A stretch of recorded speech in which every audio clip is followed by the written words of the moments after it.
Good morning. My name is Paige Harper, and I will be talking to you about the educational system. Nelson Mandela's quote, "Education is the most powerful weapon which you can really use to change the world," has really put attention to others, including myself, within the educational system. Education is the foundation to one's personal, social, and professional life. And once everybody realizes why education is important, it will affect our economy in a positive way. While many other careers stabilize our economy, education is basically the key to success. It is the spark, it is the foundation for others to have a successful life. I have always been I have always been very intrigued and very focused within the educational system because of what my parents have instilled in me. I have many relatives who are teachers and counselors who work in the educational system. And by having those people in my life, that has instilled my values and morals to be very focused within the educational system. And also, I'm enrolled in Columbia State University, where I am trying to receive my bachelor's degree in education. The three main topics we're going to talk about today is the history within the educational system, the requirements to get in the educational system, for instance, to be a teacher or to be a principal or to be a counselor, and also the many occupations within the educational system. First, let's start with the history. Education has a history and a background like no other. This can go all the way back to the ancient times of Egypt and also China. According to Funkin Wagnall's New World Encyclopedia, in ancient Egypt, the temple schools not only taught religion, but they also taught principles of science, mathematics, and also architecture. In China, on the other hand, they mainly talked about philosophy, poetry, and the religious views of Buddha and Buddhism. As we go down in history, the next period goes in between the Middle Ages and the Renaissance. And even though education is advancing at this time, education was only a privilege to males, specifically white males, according to the encyclopedia as well. Many institutions were established in England by King Alfred, according to Wikipedia.com. And around the 12th century, Spain, Italy, and other countries as well have established universities and institutions. From the 15th to the 20th century, education has dramatically changed.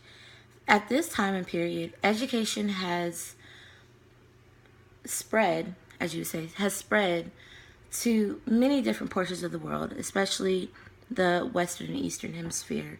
And experimentation was introduced by John Locke, according to education.org. Now that we have covered the history and the background of education, we need to discuss the educational training requirements to become a professional within the educational system. In order to become a professional within the educational system, there are many requirements that one has to follow. In educational history, the requirements have changed. In ancient times, back when education was based off of religion, the requirement was that you would have to be a priest or a minister or a pastor in order to teach the religion, because you could not teach a religion if you were not at that standpoint. Next, during the 1800s, many women became teachers because of unequal opportunities within America. And the requirements for them they had to be a white female, and they would have to clean rooms, clean bathrooms every morning and every night before they would leave, and they would have to teach for 10 hours straight every single day, except for Sundays.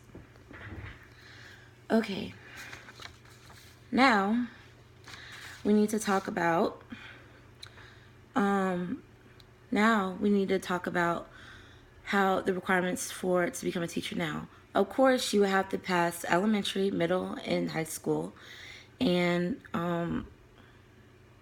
elementary, high school, and graduate with the GPA, and also take an entrance exam to go into a college.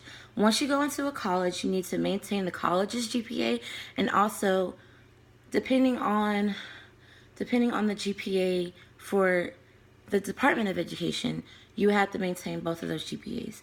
And also, when you become a sophomore in college or a junior in college, you would also want to take a teacher's exam.